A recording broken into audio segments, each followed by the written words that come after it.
تحریک انصاف کا الیکشن کراؤ ملک بچاؤ مہم شروع کرنے کا فیصلہ۔ مہم کا آغاز 7 دسمبر سے ہوگا۔ حکومت مخالف ریلیوں اور اجتماعات میں مہنگائی، انسانی حقوق کی خلاف ورزیوں اور ڈوبتی معیشت کے معاملات کو آشکار کیا جائے گا۔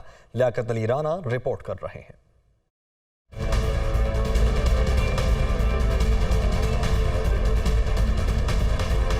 چیئرمین تحریک انصاف عمران خان کی زیر صدارت زمان پارک میں اہم اجلاس میں فیصلہ کیا گیا کہ الیکشن کراؤ ملک بچاؤ مہم کا آغاز 7 دسمبر سے ہوگا۔ مہم کا پہلا مرحلہ 7 دسمبر سے شروع ہو کر 17 دسمبر تک جاری رہے گا۔ لاہور شہر میں 11 روز میں 11 ریلیاں اور اجتماعات ہوں گے۔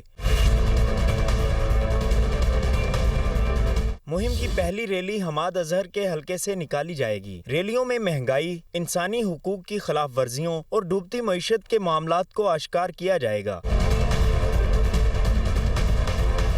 اجلاس میں ملکی سیاسی صورتحال اور اسمبلیوں کی تحلیل کے حوالے سے اہم امور پر بھی تفصیلی تبادلہ خیال کیا گیا۔ چیئرمین عمران خان کی اسمبلیوں کی تحلیل کے اصولی اعلان کی مکمل تائید کی گئی۔ فوری طور پر ملک میں قومی انتخابات کا شفاف انعقاد ناگزیر قرار دیا گیا۔ پارٹی قائدین نے جاری اعلامیے میں کہا کہ تحریک انصاف یکجا، یکسو اور متحد ہو کر اپنے قائد عمران خان کے پیچھے کھڑی ہے۔